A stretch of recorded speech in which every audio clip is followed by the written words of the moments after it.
I'm going to show you how to make money off of debt. See, a lot of people are scared of that word because we have to start learning how to change our vocabulary in the world or in the language of finance. Like, did you know that a lot of people who go to the bank to try to borrow money, the number one mistake they make is they don't know the correct terminology? I speak to bankers every day and they say, Will, we turn so many people away every single day because as a small business, they come in and ask for a loan as opposed to a line of credit. A loan instead of a business credit card. They want a small business loan. And then they don't understand that the small business loans are only for businesses who are in business at least 2 years. They're only applicable for people who have the proper paperwork. If I was to take a poll right now, how many people have the proper paperwork for their business? And when I say paperwork, I'm not just talking about you got an LLC, that Fugazi strategy they tell you on social media. How many people have real tax returns? How many people have an operating agreement? How many people have their bylaws in place? How many people have all of the necessary documents? As an entrepreneur, do you even file your taxes properly? As a business owner, are you tracking your expenses? Do you have a bookkeeper? Are you using some type of bookkeeping software to track your expenses? Do you have a reconciliation of your books every month? Do you know your expenditures? Do you know your income? Most people can't even tell you what they net every single month or every single year. So when we talk about the language of finance, that's what the banks mean. After today, you will no longer have to think that way because we're going to give you the proper terminology. I'm going to teach you how to make money leveraging debt today, okay?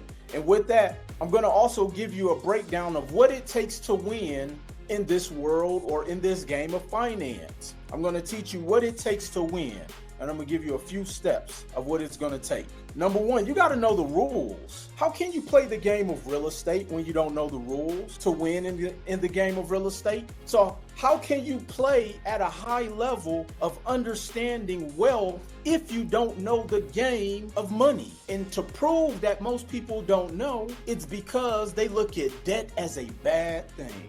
Wow. See, debt is only bad when it's unstructured debt. But structured debt, that's how you win, ladies and gentlemen.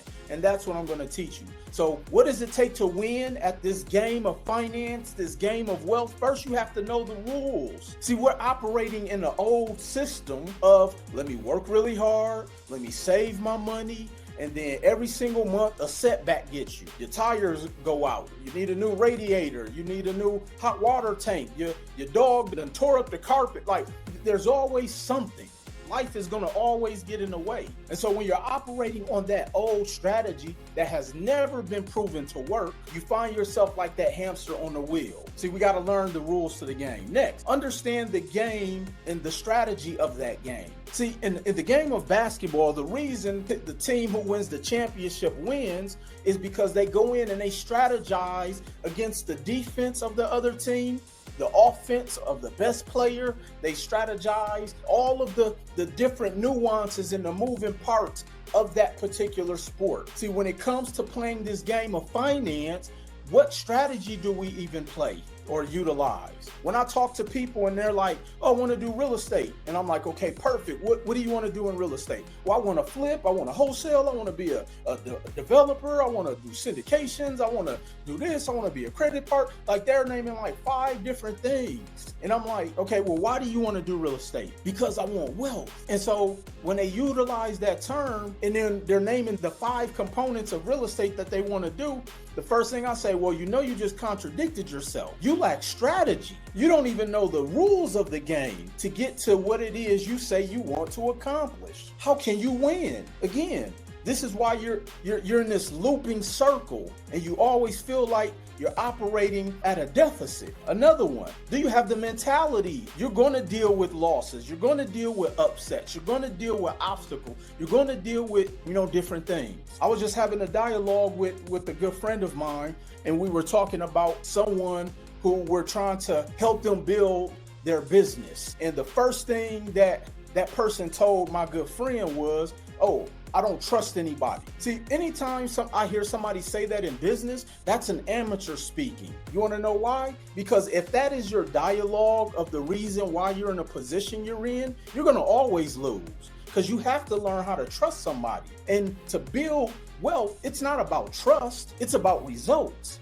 So you have to be willing to figure out if that person can deliver. But then you got to know how to position yourself so that if they don't deliver, you're protected. That's the strategy. That's what a lot of people don't know how to do. But that's what we teach you here. We teach you that it doesn't have to be about trust. You don't necessarily have to trust somebody to win with them. You just have to see that they have a game that you can play that delivers results, whether they are delivering that information or you get it from somebody else. You're just like, oh, wow. So if I shoot this ball that somebody is teaching me if someone is teaching you a form of how to shoot a free throw, it doesn't matter if you trust that person, as long as you're seeing the form that they're performing with. That's the same thing in business. So when I hear people say, oh, it's hard for me to win because I don't trust people, you're an amateur. You're an amateur. Amateurs think like that. We got to look at the strategies. We got to know the rules. Well, you don't trust people because you don't know the rules. That's what it is. So do you have the mentality? Are you flexible?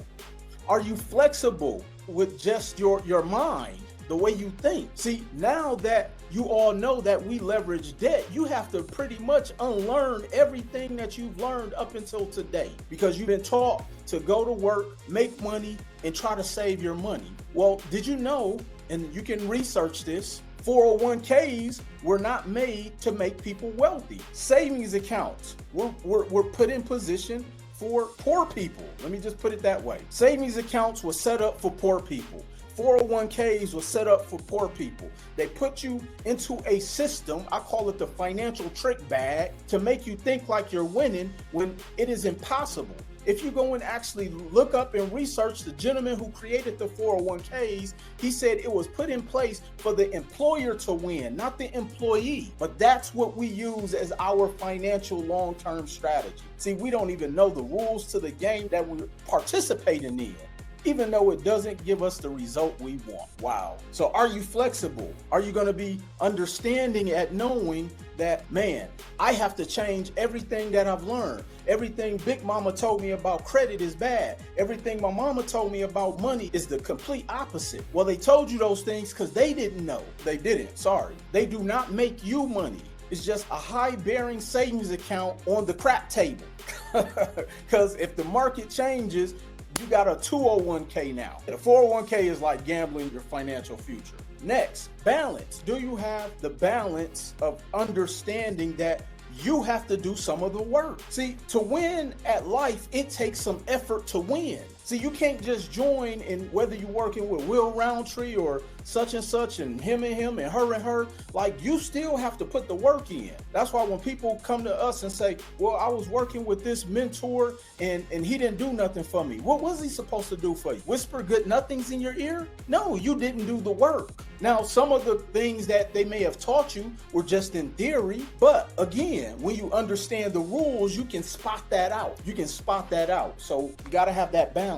Next, tolerance. How are you with dealing with people? See, when I hear people say, oh, I'm the king of petty, that lets me know you have very low emotional intelligence. Emotional intelligence is how you deal with people. You can't succeed if you can't deal with people. Even from a business and entrepreneurship standpoint, which I teach you all how to run a real estate business, it blows my mind when people think that they're going to scale as a solopreneur.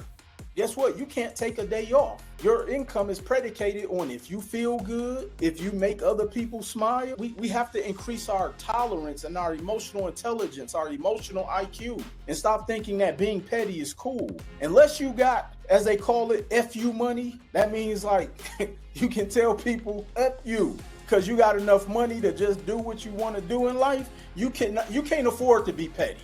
50 Cent can be petty. He got the money. He can tell stars whatever he wants because his value, his demand is commanding. But for the average person, you can't afford to be petty. All right. Last two. Do you have the stamina? Can you stay in the game long enough? Most people quit too soon. Do you have the energy to stay in the game? And the last one is goals. Big bodacious goals. Big bodacious goals.